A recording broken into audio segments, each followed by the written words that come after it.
இப்போ எது வந்து சேய் எது தாய் அப்படிங்கிறத பார்ப்போம். இப்போ வந்து நெருப்புலேருந்து ஆரம்பிக்கிறோம் இல்லையா. இப்போ நெருப்பு தான் தாய் அப்படின்னா அதோடைய அடுத்த மூலகமான நிலம் சேய். சரிங்களா. இப்போ நெருப்பு தாய், நிலம் சேய். அதே மாதிரி நிலம்க்கு அப்புறம் என்ன வரும்? காற்று. இப்போ நிலம் தாயாயிடும், காற்று சேயாயிடும். இப்போ காற்றுக்கு அப்புறம் என்ன இருக்கும்? நீர் இருக்குன்னா இப்போ காற்று தாயாயிடும், நீர் சேயாயிடும். இப்போ நீருக்கு அப்புறம் மரம் இருக்குது அப்படின்னா நீர் தாயாயிடும், மரம் சேயாயிடும். இப்போ மரம்க்கு அப்புறம் திருப்பி நெருப்பு வருது அப்படின்னும்போது இப்போ மரம் தாயாயிடும், நெருப்பு சேயாயிடும். இப்படி தான் வந்து ஒரு சுழற்சி நடந்துக்கிட்டே இருக்கும். இதுக்கு பேர் ஆக்கச்சுற்று. புரியுதுங்களா. இப்போ அடுத்தது கட்டுப்பாட்டு சுற்று. கட்டுப்பாட்டு சுற்று அப்படின்னு வரும்போது இங்கே என்ன அப்படின்னா ரொம்ப சிம்பிளாக வந்து நம்ம மைண்டில் வச்சுக்கலாம். அப்படின்னா மூதாய் அப்படிங்கிற ஒரு இடத்துலேருந்து நம்ம பார்த்தோன்னா ரொம்ப சிம்பிளாக வச்சுக்கலாம். எப்படின்னா இப்போது நெருப்பு இருக்குது அப்படின்னா இந்த கட்டுப்பாட்டு சுற்று எதுக்கு பயன்படுத்துகிறாங்கன்னா தாய்கிட்டேருந்து ஆற்றலை வாங்குகிற அந்த சேய் வந்து ஆற்றலை தாய்கிட்டேருந்து எடுத்துருக்கும் பொழுது அதிகப்படியான ஆற்றலை உறிஞ்சி எடுத்துக்கிட்டா தாய் வந்து பலகீனமாயிடும். அப்படிங்கிறதுனால மூதாய் வந்து தன்னுடைய மூதாய்னா யார்? பாட்டி வந்து தன்னுடைய பேத்தியை கண்ட்ரோல் பண்ணும். அதிகமாக தாய்கிட்டேருந்து எடுத்துக்க விடாமல் தன்னுடைய மகளையும் காத்துக்கிட்டு தன்னுடைய மகளை வந்து பாதுகாக்கணும் அப்படிங்கிறதுக்காக தன்னுடைய பேத்தியை வந்து ஓரளவுக்கு எடுத்துக்கணும் அப்படிங்கிற கண்ட்ரோல்குள்ளே வச்சுருக்கிற பேர் தான் வந்து கட்டுப்பாட்டு சுற்று. ஏன்னா மொத்தம் தாய்கிட்ட இருக்க மொத்த ஆற்றலையும் எடுத்துக்கிட்டா தாய் பலகீனமாயிடுவாங்க இல்லையா. ஸோ தாயை பலகீனமாக ஆக்கக்கூடாது, அது அடுத்தடுத்த பல உறுப்புகளை பல மூலகங்களை பாதிப்படைய செய்யும் அப்படிங்கிறதுக்காக என்ன செய்யணும்? அந்த மூதாய் வந்து தன்னுடைய பேத்தியை கட்டுப்படுத்தி வச்சுக்கிறது தான் கட்டுப்பாட்டு சுற்று. புரியுதுங்களா. இப்போ எப்படி நம்ம அந்த மூதாயை ஐடென்டிஃபை பண்ணுறது அப்படின்னா இப்போ நெருப்பு இருக்குது அப்படின்னா நெருப்புலேருந்து ஆரம்பிக்கும். நெருப்புக்கு அடுத்தது நிலமுக்கு அப்புறம் காற்று இல்லையா. இப்போது ரிவர்ஸில் போங்க. காற்றுடைய தாய் யார்? நிலமோட தாய் யார்? நெருப்பு. அப்போது தாய்க்கு தாய் யார்? மூதாய். அப்போது காற்றுடைய பாட்டி அதான் மூதாய் யார்? நெருப்பு. இவ்வளோதான், சிம்பிள். இப்போ அடுத்து பாருங்கள், அடுத்த 3 எடுத்து பாருங்கள். நிலம், காற்று, நீர் அப்படின்னா இப்போ ரிவர்ஸில் வாங்க. நீருடைய தாய் காற்று, காற்றுடைய தாய் நிலம். இப்போது நிலம் வந்து மூதாய், தாய்க்கு தாய் இல்லையா. அப்போது நீருடைய மூதாய் யார் அப்படின்னு பார்த்தீங்கன்னா நிலம். ஸோ இப்படி தான் வந்து நம்ம மூதாயை வந்து பார்க்கணும். அப்போது என்னென்னா இப்போது காற்று வந்து நிலம் தாய் இல்லையா.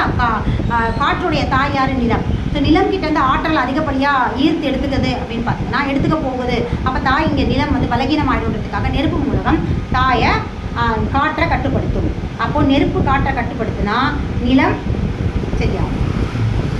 இதுதான் வந்து கண்ட்ரோல் சைக்கிள். இந்த கண்ட்ரோல் சைக்கிள்னு சொல்லுவோம். சரிங்களா. கட்டுப்பாட்டு சுற்று இப்படி தான் வந்து கட்டுப்பாட்டு சுற்று நம்ம வந்து கவனிக்கும். இதெல்லாம் எதுக்கு அப்படின்னு பார்த்தீங்கன்னா நம்ம வந்து மைண்டில் வச்சுருக்கிற மூலகங்களை வந்து ஆக்கச்சுற்றா இல்லை கட்டுப்பாட்டு சுற்றா அப்படிங்கிற இடத்த அனலைஸ் பண்ணி தான் நம்ம ட்ரீட் பண்ணியிருக்கோம். சரிங்களா. அடுத்தது நேற்று நம்ம பார்த்தது என்ன அப்படின்னு பார்த்தீங்கன்னா எதிர்வினை சுற்று. எதிர்வினை சுற்று 2 பிரிவுகளாக இருக்குது. ஒன்று ஆக்க எதிர்வினை சுற்று, இன்னொன்று வந்து கட்டுப்பாட்டு எதிர்வினை சுற்று. புரியுதுங்களா. இது என்ன கட்டுப்பாட்டு எதிர்வினை ஆக்க எதிர்வினை அப்படின்னு பார்த்தீங்கன்னா இப்போ ஆக்கச்சுற்று இருக்கு இல்லையா. ஆக்கச்சுற்று போயிட்டே இருக்குது. அப்படி இருக்கும் பொழுது தாய் வந்து சேய்க்கு ஆற்றல் கொடுக்கறது அப்படிங்கிறது முறையான ஒரு விஷயம். சேய் வந்து தாய்கிட்ட ஆற்றலை வந்து கூடுதலாக எடுத்துக்கிறது அப்படிங்கிறது எதிர்வினை. தாய்க்கு எதிர்வினை ஆற்றல் அப்படி அந்த மாதிரி இருக்கும்பொழுது தாய் பலகீனம் ஆகிடுவாங்க. அப்படிங்கிறதுனால இதை அந்த இடத்துல வந்து மூதாய் ஹெல்ப் பண்ணுவாங்க. இந்த இடத்த வந்து சரி செய்கிறதுக்காக பயன்படுத்துகிறது தான் வந்து எதிர்வினை சுற்று. புரியுதுங்களா. எதிர்வினைனா இப்போ தாய் முறையாக வழங்குற ஆற்றலை முறையாக தாய் வழங்குறது முறையான ஒரு ஆற்றல். அது இல்லாமல் சேய் வந்து கூடுதலான ஆற்றலை தாய்கிட்டேருந்து ஈர்த்து எடுக்கிறது இருக்கிற பட்சத்தில் இதுக்கு எடுக்கிறது தான் வந்து எதிர்வினை சுற்றுன்னு சொல்லுவோம். ஸோ இப்போ வந்து எப்படின்னா நெருப்பு நிலம் இருக்குது அப்படின்னா நெருப்பு நிலத்துக்கு வந்து ஆற்றல் வழங்குறது அப்படிங்கிறது முறையான ஒரு விஷயம். நிலம் வந்து நெருப்பு கிட்டது கூடுதலான ஆற்றலை எடுத்துக்கிறது அப்படிங்கிறது ஆக்க எதிர்வினை சுற்று. புரியுதுங்களா. இப்போ இதுலேயே கட்டுப்பாட்டு எதிர்வினை சுற்று. இப்போ கட்டுப்பாட்டு எதிர்வினை சுற்று என்ன அப்படின்னா இப்போ நம்ம கட்டுப்பாட்டு சுற்று பார்த்தோம் இல்லையா. என்ன கட்டுப்பாட்டு சுற்று பார்த்தோம்? நெருப்பு வந்து காற்றுடைய மூதாய் இல்லையா. அப்போது நெருப்பு வந்து காற்றை கட்டுப்படுத்துது அப்படின்னுங்களா. கட்டுப்படுத்துது. இப்போது அப்படியே ரிவர்ஸில் காற்று வந்து நெருப்பை கட்டுப்படுத்தினா காற்று வந்து மூதாயை கட்டுப்படுத்த முயன்றால் அது கட்டுப்பாட்டு எதிர்வினை சுற்று. அவ்வளோதான். அதாவது பேத்தி வந்து பாட்டியை கட்டுப்படுத்த நினைக்கிறது தான் எதிர்வினை இல்லையா. அது எதிர்வினை தானே. அப்போ நிகழ ஒரு இம்பேலன்ஸை சரி செய்கிறது தான் வந்து சிகிச்சை முறை. ஸோ இதுதான் வந்து எதிர்வினை சுற்று. புரியுதுங்களா. இப்போ அடுத்து பாருங்கள் நீர் வந்து நிலத்தை கட்டுப்படுத்துது. நிலத்தை வந்து கட்டுப்படுத்த முயல்றதுன்றது எதிர்வினை கட்டுப்பாட்டு எதிர்வினை சுற்று. அதாவது ஆக்சுவலாக என்ன, நிலம் தான் வந்து நீரை கட்டுப்படுத்தும், அதான் கட்டுப்பாடு இல்லையா, அதான் மூதாய் வந்து பேத்தியை கட்டுப்படுத்தும். ஆனால் இங்கே நீர் வந்து நிலத்தை கட்டுப்படுத்த முயல்றது அப்படிங்கிறது எதிர்வினை. ஸோ கட்டுப்பாட்டு எதிர்வினை சுற்று இவ்வளோதாங்க, சிம்பிள். ஆக்க எதிர்வினை சுற்று எப்படி பார்க்கணும், அதே மாதிரி கட்டுப்பாட்டு சுற்றில் நம்ம கற்று வச்சுருக்கோம் இல்லையா, அதை ரிவர்ஸில் பார்த்தோம்னா எதிர்வினை. அவ்வளோதான், வேறு ஒன்றும் இல்லை. பேப்பரில் நீங்கள் எழுதி பார்த்து ப்ராக்டிஸ் பண்ணிங்கன்னா இந்த விஷயம் வந்து ரொம்ப நல்லாவே புரிஞ்சிடும். ஒரு பக்கம் ஆக்கச்சுற்று ஆக்கச்சுற்று அப்படிங்கிற அந்த மூலகத்தை வரைபடமாக உறைஞ்சி நிலம், நீர், நெருப்பு, காற்றலை போட்டு நீங்கள் பண்ணிவிட்டு இந்த பக்கமாக ஒரு இந்த பக்கத்தில் வந்து ஒரு லைன் போட்டு இங்கே வந்து ஆக்க எதிர்வினை சுற்றை போட்டு பார்த்தீங்கன்னா உங்களுக்கு ரொம்ப ஈஸியாக ரெண்டுத்தையுமே கம்பேர் பண்ணி உங்களால் ஸ்டடி பண்ணிட முடியும், அண்டர்ஸ்டாண்ட் பண்ணிக்க முடியும். அதே மாதிரி கட்டுப்பாட்டு சுற்றை இந்த பக்கம் போட்டு இந்த பக்கம் கட்டுப்பாட்டு எதிர்வினை சுற்றை போட்டிங்கன்னா உங்களுக்கு ரொம்ப ஈஸியாக அண்டர்ஸ்டாண்ட் ஆகும்.